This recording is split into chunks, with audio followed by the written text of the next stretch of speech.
Hello, chapter 30, week 30 of Am I Neurodivergent? I'm Struan, and these videos are a week by week recap of my late diagnosis, Autism and ADHD discovery year. Thanks for your patience these last few weeks. I've been aiming to do one of these videos every Sunday, but I got a bit burnt out and needed a bit of a break. Part of that burnout was work stuff, and part of it was I was trying ADHD meds for the first time and feeling a bit all over the place. And part of it was I feel I might have gone slightly off piste with my videos a wee bit.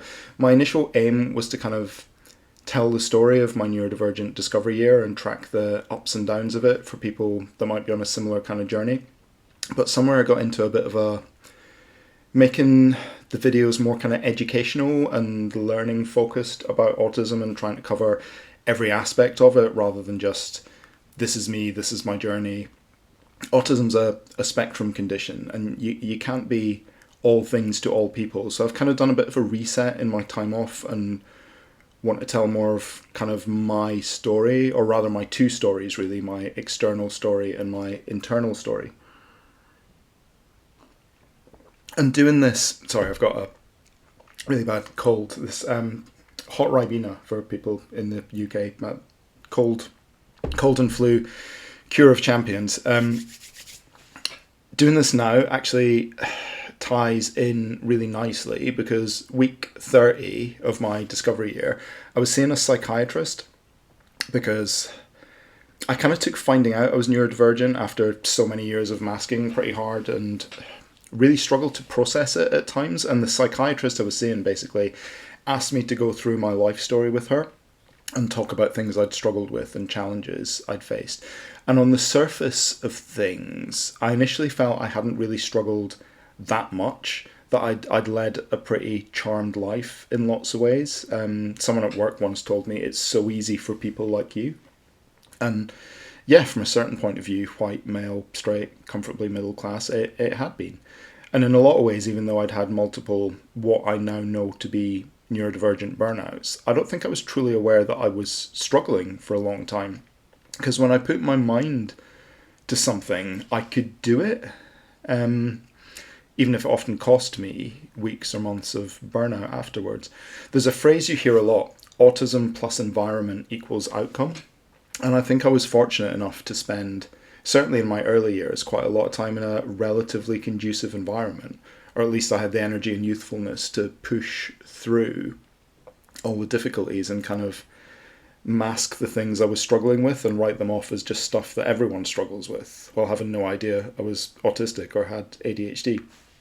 I'll get into later how those two conditions can kind of crash into each other and cancel each other out in some ways and make them almost invisible in some ways externally, even though the tag team can start insidiously eating away internally at your self-esteem from a really early age. But the more I talked to the psychiatrist, the more everything kind of unraveled a little bit and started falling into two distinct stories, and trying to work through that and kind of restrand those two different stories back together a bit is what I want to do for these next few weeks, if you'll bear with it.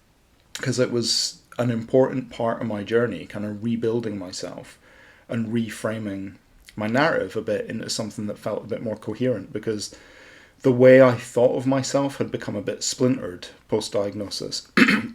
I felt like I had a fairly complete jigsaw puzzle of myself, and then finding out I was AuDHD in my 40s, that picture kind of fell to the floor and shattered a bit. So yeah, I'm Struan, late diagnosed autistic and ADHD, and this is the first kind of section of my two stories as I piece them together again, the two stories of my childhood basically.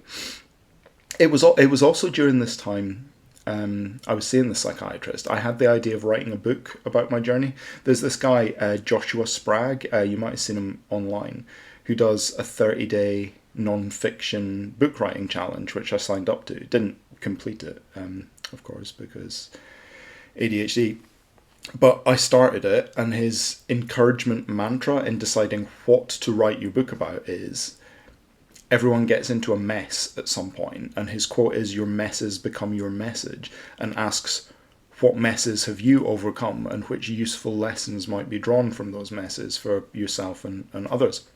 When I started writing this book about my discovery journey at the same time I was seeing the psychiatrist, I decided that the quote-unquote messes I'd overcome were basically trying to live neurotypically with a neurodivergent brain for 40 odd years without realizing it, and becoming in many ways decently successful at it, albeit at a pretty high personal cost to myself due to what I now knew to be what's called high masking.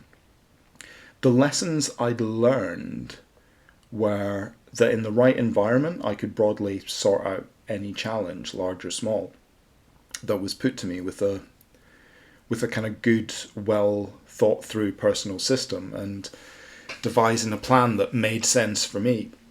In this book outline, he also gets you to identify the three main primary feelings identified with your journey. And for me, those were panic, elation, and overwhelm. One, panic, at various stages of my life when things felt overwhelming and out of my control. Two, elation, when I designed a new personal coping system that seemed workable for me so that I could overcome that feeling of overwhelm. And three, exhaustion and burnout from just pushing through for years and years without factoring in any recovery time, or even really understanding why I'd felt exhausted, seemingly out of the blue when others could keep pushing through. He then asks you, in laying out the basis for your book, what the results of that journey have been. And for me, the quote-unquote result of 4 decades of panic plus elation plus exhaustion from neurotypical masking was simply realizing I was neurodivergent after one burnout too many, and I guess getting those confirmatory twin diagnoses of ASD and ADHD to start reframing how I approached my life and how I approached myself. I think, and I've said this before, I think if I hadn't had the stress breakdown that started the unraveling and piecing back together, there's a chance I could have gone my whole life never realizing I was neurodivergent at all, and quite possibly burning out completely sooner or later, to the extent it would have been even harder to come back from at all, as happens to so many of us. And like I've said before, realizing I was neurodivergent kind of suddenly made sense of my life up until this point, which had often just felt random and bewildering and frustrating, and gave me the sense I could maybe in some way design a workable system out of that, and how a different type of brain shouldn't have to force itself to operate in an environment that shreds it. What a different, more balanced and integrated environment for different types of brains should look like. A system, not even pushing the agenda that everyone who's struggling like I did must be neurodivergent. That's clearly not the case, though a hell of a lot of people who struggle and don't know why will be neurodivergent and just not realize it like I had been. But a system for people who just feel overwhelmed by life but want to make a positive difference, overcome barriers, and live up to what we feel is our potential. And this became my kind of mission and the point of the book I decided to write, and ultimately why I never finished the book. Like, encapsulating the quote-unquote result of the struggle and summarising the quote-unquote lessons learned were just too hard. Like, yes, I'd come up with systems to make things work all my life, but I just couldn't come up with a system to fix this massive problem I'd only just seen in my my early 40s, for the first time, of neurodivergent brains burning out left, right and centre in this neurotypical world that's kind of set up to shred them. It was too hard a problem to fix, and I damn near burnt myself out again trying to figure out how to prevent future burnout, and had to kind of stop myself from trying to think about it at all in order to get better. That autistic hyper-focus and sense of mission, it's a blessing and a curse. Oh, I feel rotten. Give me more Kermit. Anyway, between my psychiatrist and trying to write this non-fiction book that never ended up happening about my story or my message, I somewhere landed on the notion of 2 stories. like a cross between Kevin Kneff himself, which is a great show, and the kind of Upside Down from Stranger Things, because looking back on and reflecting on my life with the benefit of hindsight, a couple of years on from my stress breakdown, in some ways the breakdown seemed to kind of come out of nowhere, but in other ways I had been on a clear path waiting for something like this to happen for quite some time. And I kind of started thinking both the kind of happy, idealistic adventure story version of my life and the miserable, isolated, locked-in story of my life that I was struggling to reconcile in myself were both true in their own way.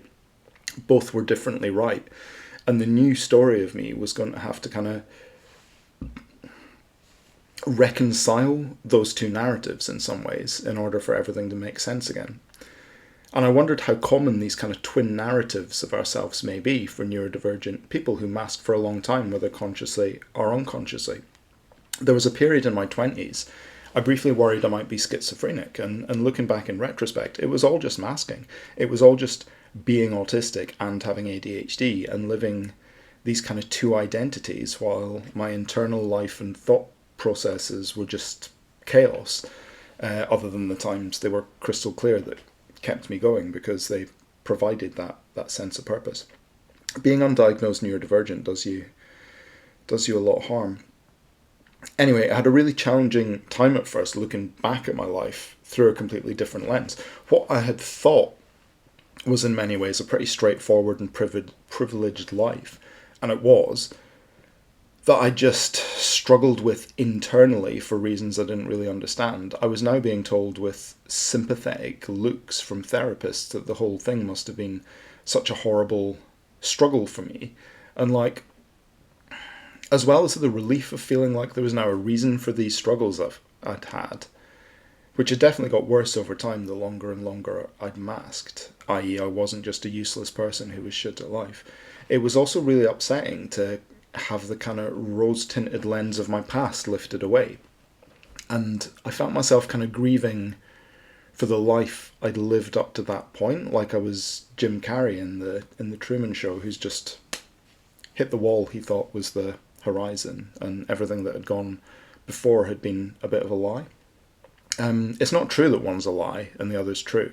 Like I'll set out in these next few videos, both of your narratives that you can set out, being late diagnosed or even early diagnosed where you've masked, remain true.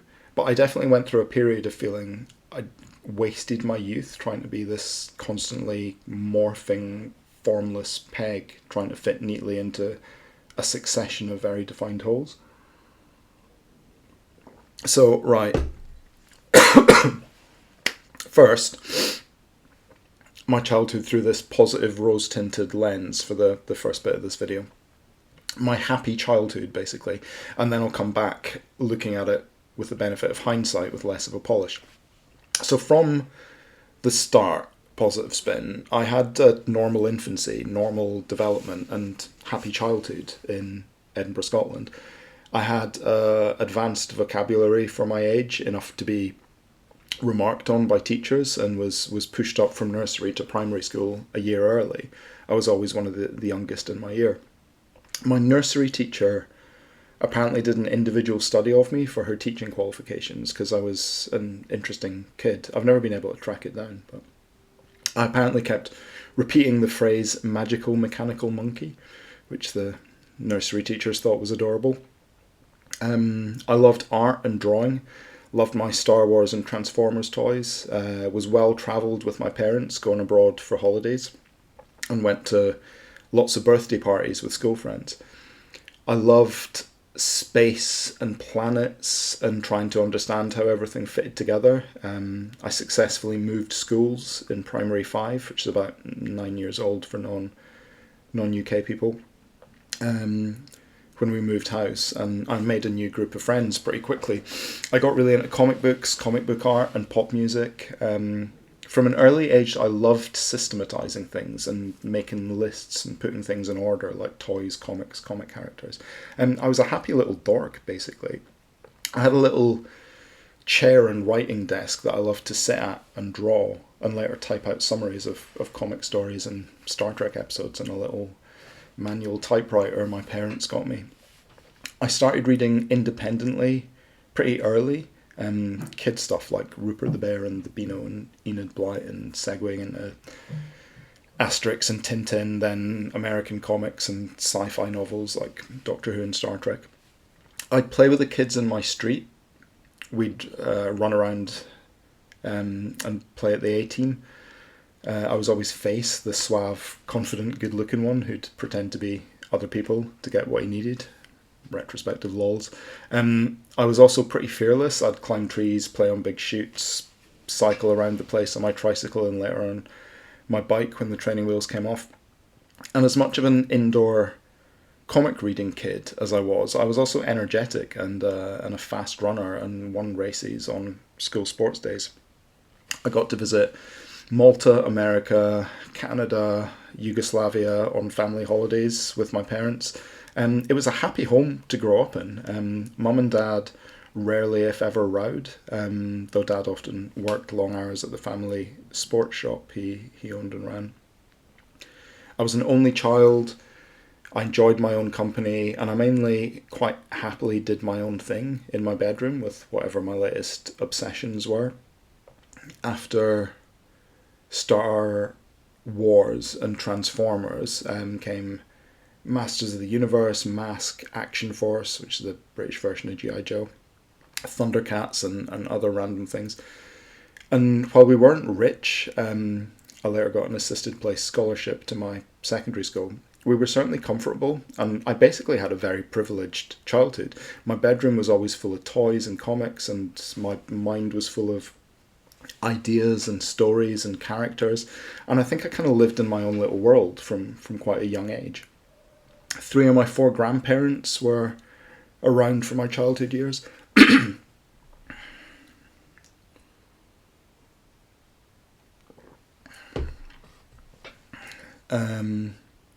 What was I saying? Grandparents.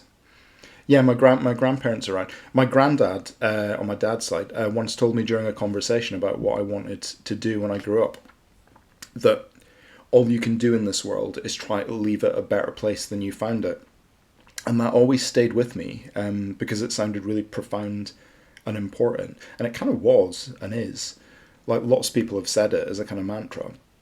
When we moved house to a different part of Edinburgh midway through primary school, I set up this police academy neighbourhood watch type group that listed all the neighbours and who lived where in a little notebook. And it assigned roles and job titles to all the new neighbourhood kids. I was a real little community organiser, do-gooder in training.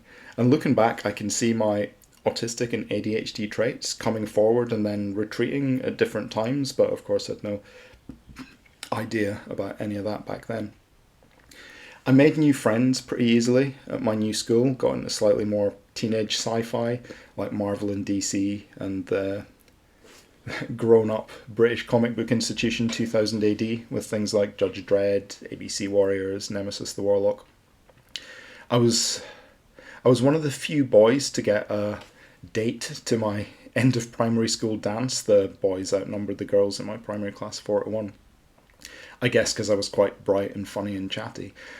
I sat an entrance exam to go to an academically selective private secondary school and easily passed, with a bit of extra maths coaching from one of my mum's school teacher friends.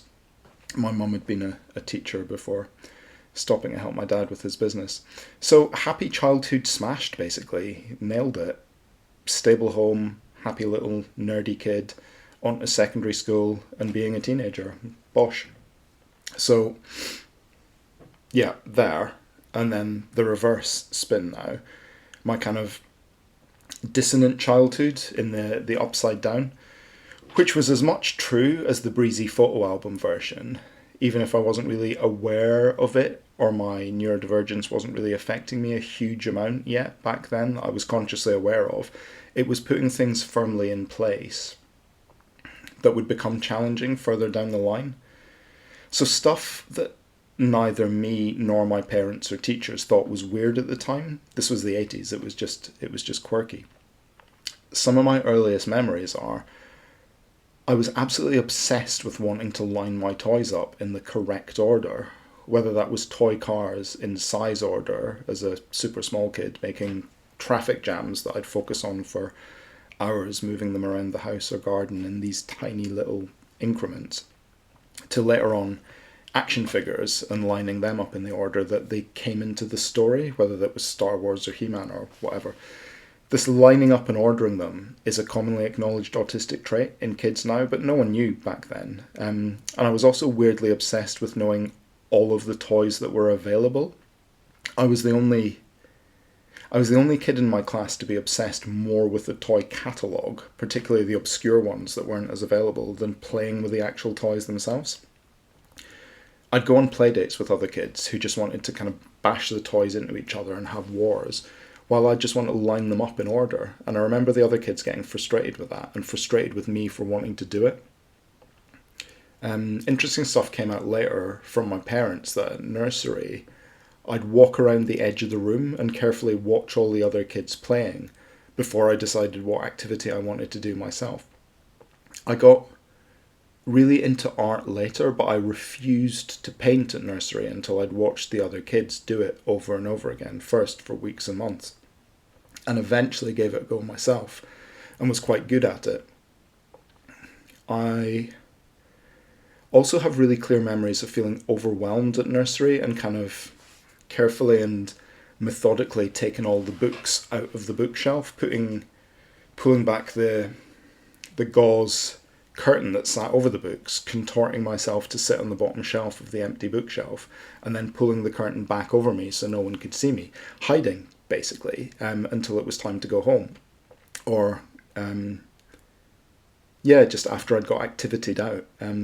I also used to pile books up against my bedroom window so no one could see in, when I would kind of build scenes with my toys and kind of spin around and flap my hands and run back and forward because I really liked looking at them in the right order. I could obviously sense that wasn't quote-unquote normal even back then as a little kid. I can't remember specifically if I was ever told off or laughed at for flapping when I got excitable, but I obviously knew from a really early age to kind of hide those behaviours, which I would later find out was stimming, and again, a really commonly occurring trait of being neurodivergent.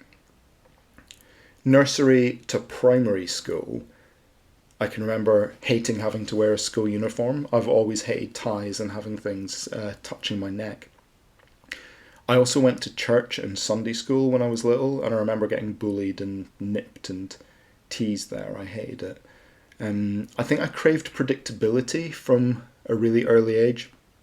The bedrooms in my childhood house were upstairs, the living room and kitchen downstairs, and I'd always ask my parents this phrase over and over again: when be morning, when be up, and they when they put me to bed, because I was never ready to go to sleep. I had like a little motor, which I think is more the ADHD coming out, and I'd turn the light back on and read or do my scenes, but I'd always know when they were about to come upstairs to bed and make sure my light was out. And I pretended to be asleep when they looked in. Sometimes my dad would come back up to check on me. I'd pretend to be asleep because I knew I was supposed to be, and find it really stressful and get really anxious the longer he stood there watching me. There's a really curious thing where neurodivergent people hate to be watched, which I haven't really got to the bottom of yet, but it's true for me now, and I remember it as a kid as well. I didn't mind being the centre of attention at times, but I hated to be watched if there was some kind of expectation on me doing something or some kind of performance involved. It's like basically performance anxiety, I guess, but 24/7. That's what masking as neurotypical and doing things you're supposed to do felt and feels like. Sometimes he'd laugh and say, "I can tell you're not asleep," and I'd feel really stupid. He wasn't meaning for me to feel stupid, and I can remember feeling really stressed that I'd fucked up somehow. And I felt that way a lot as a kid, like I was being watched and judged all the time, like I had to keep learning what I was supposed to do and hide what I liked doing. And I think that's true for quite a lot of us. I remember getting really freaked out by death at quite a young age. Both my great-grandpa and great-grandma died when I was quite young, and I'd have nightmares about skeletons and death, and I don't really understand it or couldn't quite process it. I think I'm still a bit weird about death now, to be honest. The thought of death made me really anxious, and I'd always try to kind of shake my head and shake the thought away whenever it came into my head. I don't know, that's a particularly neurodivergent thing though. I imagine all kids struggle with understanding death. I was a very picky eater as a kid. I didn't like certain textures or tastes or smells, and I would refuse to swallow things I didn't like the texture of.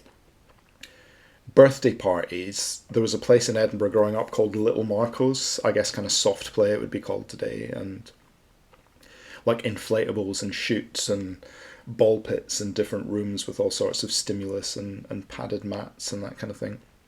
It seemed like every kid had their birthday party there, and I would play with the other kids for a bit and then find a quiet bit of the play area and just sit on my own behind some wall or pillar to get away from the noise, or hide in a corner of the ball pit. I used to do, just completely cover myself so that no one would know I was there, and just lie there silently until I heard people calling for me saying it was time to go home.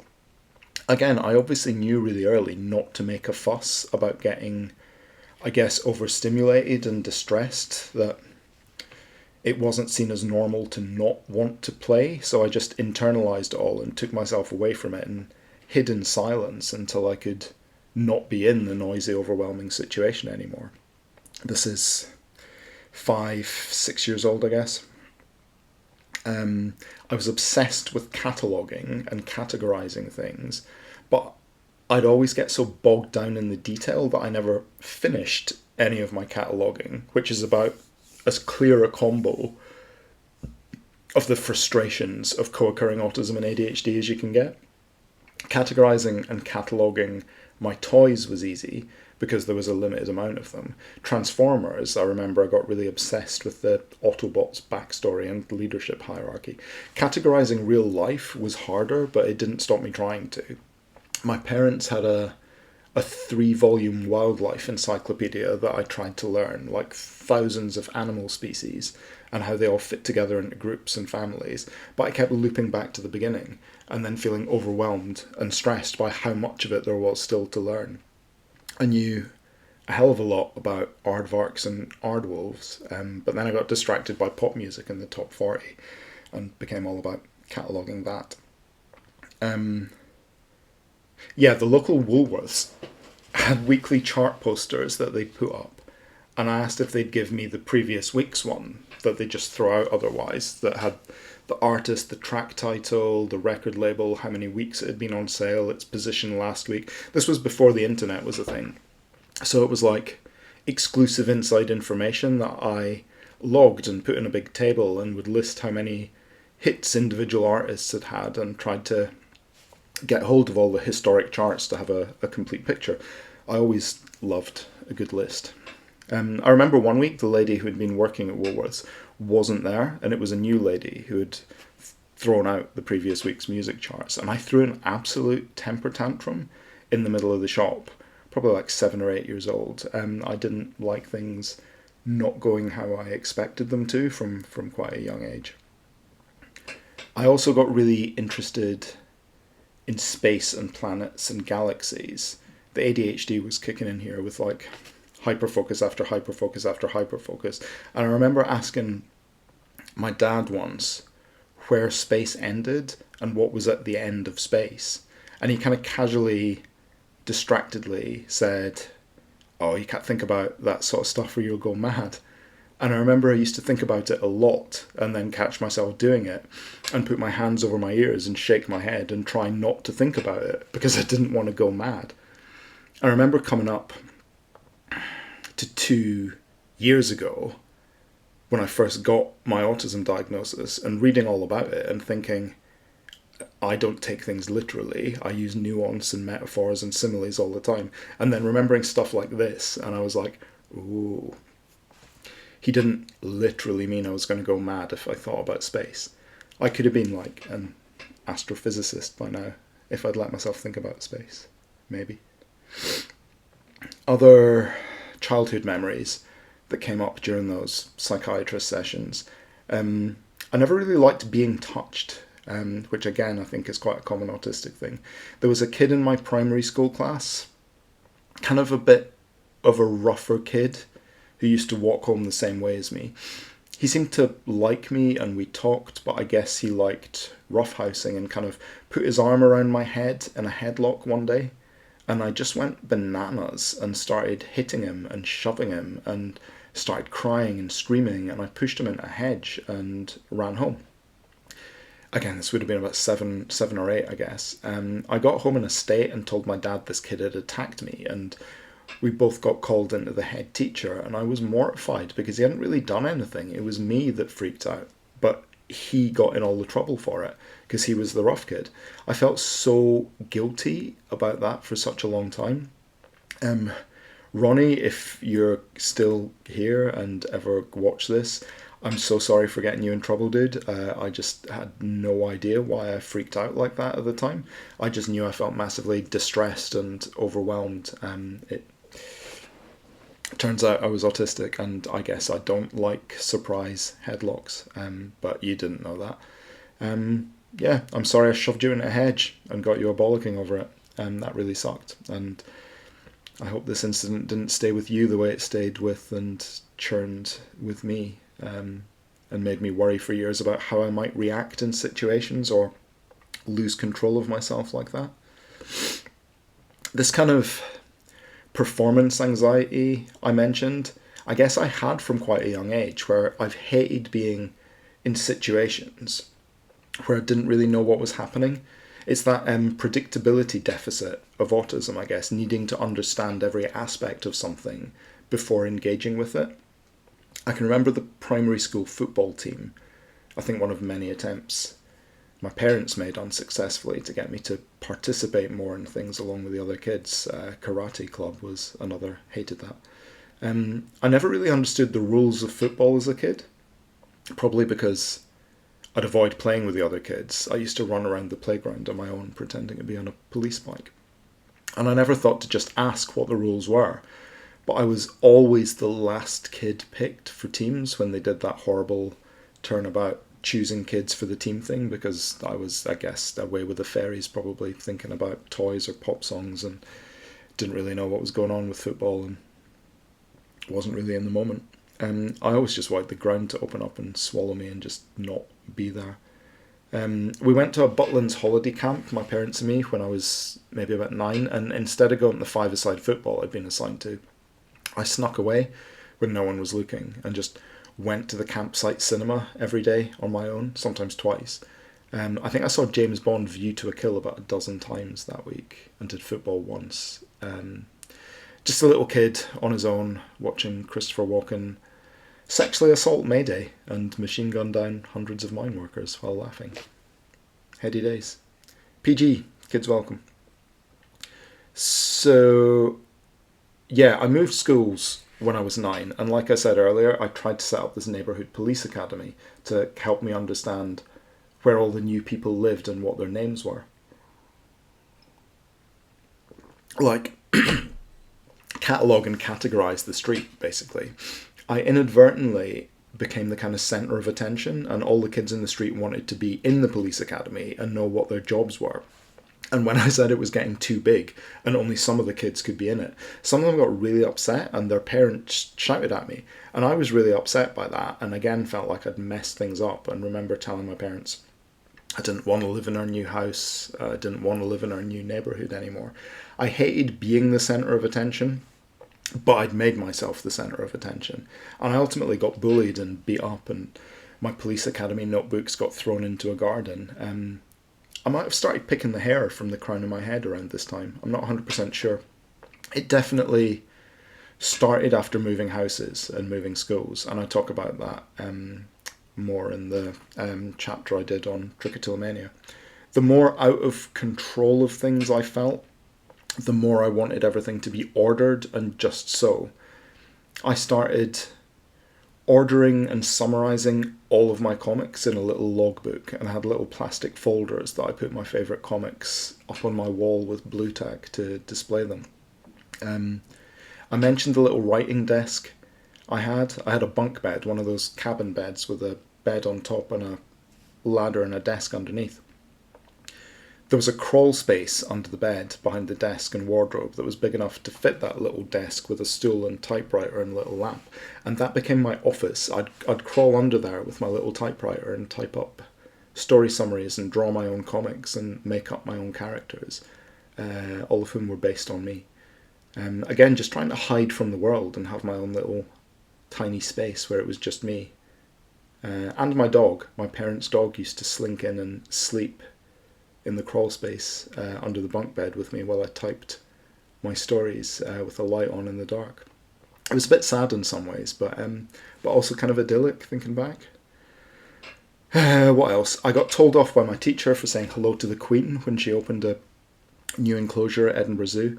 She was absolutely furious with me. You don't speak to the Queen unless you're spoken to first. And she said she was disappointed when my name came out of the hat to represent the class. Again, I remember feeling like I don't know the rules and couldn't get anything right, and that everyone was disappointed in me, but I didn't really know why. I remember not liking being in school at lunchtime and finding it overwhelming, and walking home to eat lunch, which most of the kids didn't, also because most of them played football, which I wasn't good at. And like I mentioned before, at the end of school, the end of primary school dance, how I was one of the only boys to have a date, quote unquote, but I didn't know how I was supposed to act in that situation, and just sat at the side of the gym hall and rocked on my hands and didn't speak to my date all night. I guess I was 10 or 11 at this point. The other girls were coming up to me and saying, like, what's wrong with you? Why are you not speaking to Susan? Susan's really upset. And again, I just didn't get it. I didn't know what to do and didn't know what to do to fix it. I wasn't an unhappy kid. I should definitely stress that. I was just a kid that there was a definite theme of not living up to my potential or of being lazy that already started coming through as early as all this. And that can really affect a kid. And that messaging of unfulfilled potential and innate laziness and lack of effort seems to be a massive recurring theme, particularly for ADHD kids. Some of my school reports from primary school, I've got them all here. Let me just read some excerpts from them. Hang on. Said, very articulate boy, but fails to complete his work. Contributes well to class discussions, assimilates new concepts readily, but weak when it comes to mental work. Keen to learn, well-mannered with a good sense of humour, but takes too long to settle. Imaginative and has a good vocabulary, but his written work is not as well done as it should be. He does not settle and concentrate on what he has to do. Capable of better work, needs to work all the time as he did for 1 week just recently. What he does is disappointing, he could do much better. Does not always behave as well as he should. He makes remarks when he should remain quiet. His work is well done when he gets down to it, but he does have trouble concentrating. Understands new processes quickly, but falls behind as he has trouble concentrating. Written work is often unfinished as he has trouble concentrating. Struan's work and behaviour has improved, but lack of concentration is too often the spoiler. So, yeah, that was me finished with childhood and primary school and often my teens and secondary school. Like I said, it wasn't an unhappy childhood, but when I had my ADHD assessment, I shared my school reports and they said if I'd been having these very, very consistent bright kid but trouble settling and concentrating school reports today, the same message over and over and over in report after report after report, they would be a slam dunk for an ADHD referral today. But the message from teachers back then was just, you're disappointing us and you're letting yourself down. Try harder to do better. There was no attempt made by the schools I went to help me be better or give me any of the tools and techniques that might help me to approach things differently. Just, you're not as good at school as you should be, the end. So these were the early foundations that my teens, 20s and 30s were based on. I'm to blame for my underachievement. But here's the thing, at the end of my primary school, I got into an academically selective secondary school and easily passed the entrance exam. And the narrative in my family at that time was definitely, there you go, you are bright, the problem's not with you, the problem's with your teachers, you're now at a better school, things will be better, which was true to a certain extent, but also papered over the fundamental issue that I was already struggling with things at this early stage, both socially and academically, and didn't really understand why. I would often get lost in the bigger conversation and get stuck in loops and obsess over little things that I found interesting, but that no one else really did. There's this, oh God, we're going really long again already. There's this thing called a 2E profile that I discovered a few weeks after these psychiatry sessions. It's more of a well-known thing in America than it is here in the UK. The 2E stands for twice exceptional, which sounds really cocky, but I was reading articles about this 2E profile that were absolutely me as a kid. I'll include them in the links if anyone's interested to read them. Exceptional in this case just means an exception to what's normal, being on the narrow end of a bell curve. Twice exceptional means you hit both narrow ends of the bell curve of being a quote-unquote normal kid at the same time. You're a kid that's gifted in some ways, but challenged in others. And it turns out from reading into this 2E profile that so many kids who are autistic or have ADHD also have high IQs. They seem gifted and bright at times, but struggle daily with things that other people do with ease, like sustaining attention and effort, time management, organisation, planning, prioritising. But because a 2E kid is both gifted and challenged, bright and neurodivergent, the two exceptionalities clash into each other and in many ways make either invisible to an outside observer, to the extent 2E kids so often get written off as lazy or disinterested children, which is essentially what happened to me, like it did so many others with similar brain wiring. And some of the quotes from these American 2E articles hit home really hard. Again, let me just read a couple of bits from a couple of these articles. The first one was originally published on the Attitude, the website. Our strengths can sometimes compensate for our deficits, making it less apparent that we're struggling even to ourselves. It looks like we aren't trying hard enough, when actually we're often trying even harder than our peers. This can be terrible for self-esteem and lead to anxiety, distress, and other challenges that can follow children into adulthood. My strengths helped me both compensate for my deficits and hide them, as I believed my struggles were character flaws that should remain secret. Though I expected to excel academically, I continued to fall short of my own expectations.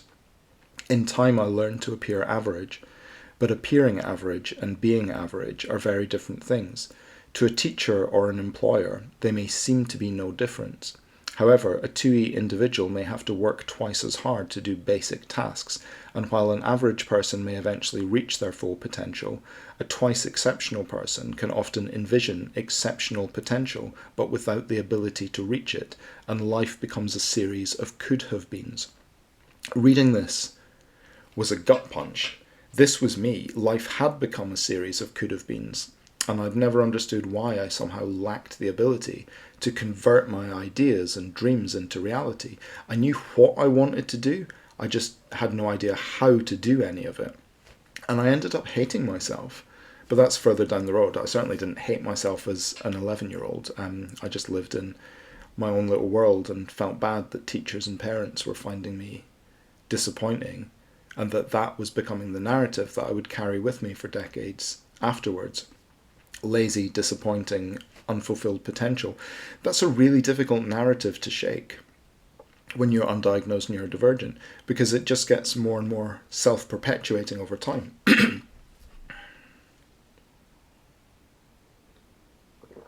And finding out 30 years later, all of this low self-esteem, this inertia, this lack of ability to convert ideas into reality was neurodivergence, was a combination of autism and ADHD. I've talked about this before, it was both a huge relief that there was nothing quote-unquote wrong with me, but also slightly heartbreaking that it wasn't picked up on or noticed before it was, either by others or by myself. Just just so many years spent swimming against the tide that could have been spent more productively, taking a different approach. This reality of frustration and like my shoelaces had been tied together became more apparent as I got older. But the foundations of that future were definitely laid by what was basically a disinterested Scottish education system that 100% blamed the kid for difficulties adapting to the learning being offered, rather than trying to work out how to convert a clearly interested kid's passion for knowledge into ways of learning that actually worked for them. And this is now changing, but I don't think we're there yet. So yeah, I'm Struan, late diagnosed, autistic and ADHD, and both these versions, both of these narratives about my childhood are true. I'm not sure how interesting this or my next few videos as I go through my teens and adulthood will be to others, but yeah, they're useful for me to work through all this as part of recapping my discovery year. Next week I'm going to do the same thing with my teenage years and so on up to present, just capturing those two sides, those two narratives that I want to kind of smoosh together into more of a real, genuine narrative of me.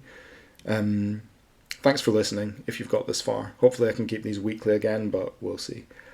Please like, hit subscribe, hit the bell in the subscribe drop down to get alerts when I post new content, and all things being equal, I'll see you next Sunday for the 2 teenage stories of me. Cheers.